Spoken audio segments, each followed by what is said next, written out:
Everybody, welcome back to the channel. Today we are looking at A Day to Remember's new highly anticipated album, Big Ol' Album Volume 1. So I'm assuming there's going to be Volume 2 later. So we'll see about that. But there's been a lot of talk about A Day to Remember. I am definitely not a fan, but I do like their music. I just wouldn't consider myself a fan because I haven't listened to all of their songs or all the albums that much. This is actually the most exposure I've gotten of A Day to Remember, other than the like the break stuff song or disrespect our surroundings. That's about all I know about A Day to Remember. But I did see, because I follow some other music related YouTube channels, that the previous album was kind of mixed reviews and stuff like that. And I don't know about the fans. I'm sure the fans loved it. And I don't know. I'll have to check it out. But all of that to say, in context, this album and the lyrics have a lot to do, apparently, with that album and just criticism in general from music critics, probably from people like me as well on YouTube and stuff like that. So it's a pretty interesting lyrics if you read those about criticism. And yeah, the first song doesn't cover that, but definitely Feedback covers that, and we'll get to that in a second. So the first song, Make It Make Sense, is a pretty strong start. It's got a very cool sounding guitar chugging, and these guys, of course, are kind of that hardcore and pop punk Had a Baby kind of sound. So plenty of bouncy riffs to offer, and the chorus is definitely not by the numbers for this one. It's pretty good. Vocals are great, and the guitars kind of have like a grunge kind of tinge. Anyway, I say that all the time, but in particular, this song feels like that. So Make It Make Sense, pretty great start. Feedback is one of the singles that I remember for sure. This is the song that would play in all of the like album promotion and stuff like that. Oh, real quick. So this album was released physically, CD and vinyl, I think a whole month or maybe a month and several days. It was a while before it was released digitally. That is definitely a good business strategy. I'm not exactly sure why they did it, but I think it definitely worked in their favor. It definitely spread word of mouth. So I feel word of mouth really spread that way.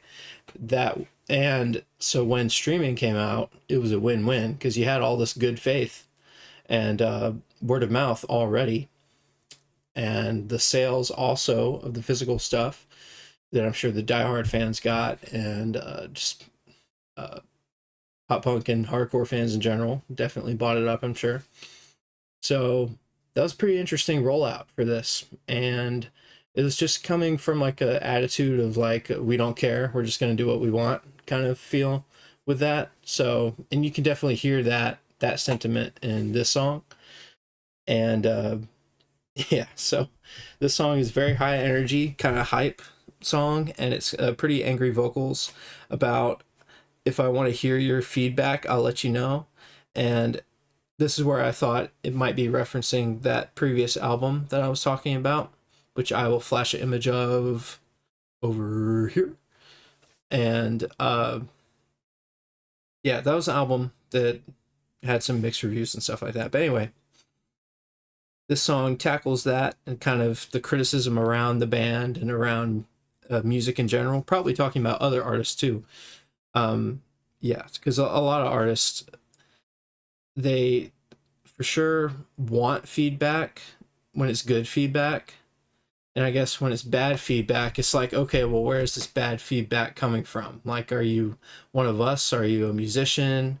What have you put out? What have you created? So I kind of get that discussion um, with like music YouTubers. It's like, why do we why do we review stuff if we're not creatives? And I'm personally, me, I'm trying to be a creative, so, but I'm definitely not yet.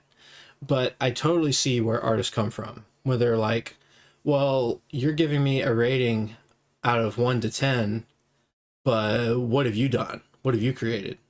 So I totally get that, from bands, like definitely veteran bands like A Day to Remember, and even the smaller bands who are just trying to, survive and uh, trying to get a thing going. So that's probably why I'm a little nice on my reviews.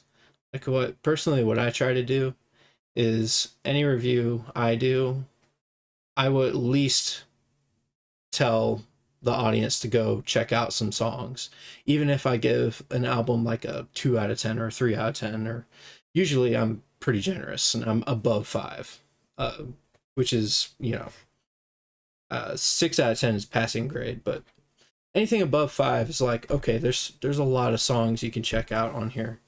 But if I give an album a 3 out of 10, for example, that Bon Jovi album, I did recommend a couple songs on there which I enjoyed. So I do try to do that to be the most fair I can be, I guess.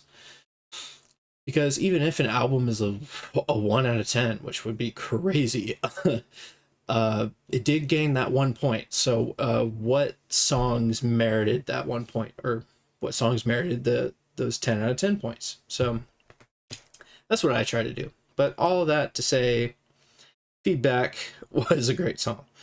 Definitely a banger. And I'll kind of go through these quickly since I kind of went off on a tangent there. Bad Blood is a straight up, probably the first pop punk song of the album. And the lyrical play saying there ain't nothing between twice and then saying nothing but bad blood is kind of like you had me in the first half kind of meme. And pretty smart lyrical play. And it also has the first big breakdown of the album. So Bad Blood has a lot to offer, both showing its pop punk side and then the first like huge breakdown moment. All My Friends is pop punk and clean vocals, and I really love the reference to Thin Lizzy, Boys Are Back in Town. I know that's a heavily used reference in songs, but I just love that song, so give me the references. Just give me. I love that song. Oh yeah, and it also has a Grand Theft Auto mention with the oh shit, here we go again, and I'll have that meme over here. But yeah, that's part of the chorus, so you can already tell if that's a part of the chorus, this is going to be a fun song. Yeah, and there's a "Tonight is for the boys" lyric, hilarious, and yeah, they just had fun with this song, and it's just a hard rock, pop punk, feel good banger. So for me saying all that, I would say All My Friends is definitely up there with one of my favorites for this, for sure. To the Death is back to heavy and post-hardcore, and there's a cool mini breakdown at the end with that one. And the chorus and the heavy parts definitely make the song. I would say the chorus really helps. So To the Death, definitely a banger. Flowers has very, very bright riffs and cool lyrics about his parent. Always love a good song commemorating and giving your flowers to your parents. That's cool. And the Dust in the Wind part is done really well. There's a lyric part, and I just love how he sings that part. Flowers is great. LeBron, this is the big song about the critics. It's got good lyrics about how many wins do I need to make to make you believe I'm the one, and also talking about winning for the city time and time again, just like LeBron did for Cleveland, I think. I messed that up, my bad. I'm not a huge LeBron fan. In 2016, it talks about LeBron in 2016, and the instruments and the vocals just go off. And I did say when I listened to this that that was my favorite song. Okay, so right now it's pitted against All My Friends and LeBron. They're going at it, not literally. And then the next song, Die For Me, is a classic ballad love song. It still stays heavy as much as they can. And the chorus is one of the best so far in the album, or Die For Me. So kudos. Miracle has a hype build up in the first minute of the song. And it's a different take on miracles. It's talking about how he doesn't need a miracle. He's basically saying like he's tired of needing miracles. He doesn't need one. It's a pretty unique take of that. And the breakdown goes hard, and it's definitely the heaviest song of the album so far. So that's pretty crazy. Same team has some pop elements in the verses, and then turns the dial right back to hardcore sound, and the breakdown parts are getting better and better and one-upping each other as the album goes on. So that's always a good sign. I see that they do that. So how they placed the songs in order, good job. It's you can tell they're just one-upping each other. So the next song, Silence, is a slower part to change up the sound and vibe. And there's a grunge and metalcore for the chorus, grungy-ish, not totally grunge. And this one ended up being my least favorite song, but still good. Would not skip, and that'll come up later.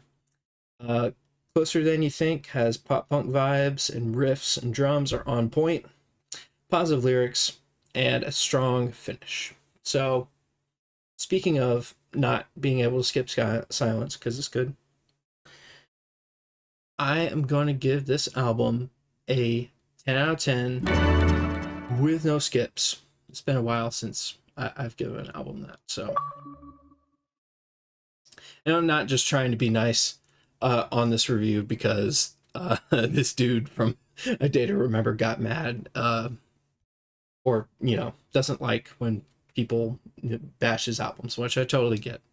But genuinely, this is a great album, and that's why it's getting that review from me.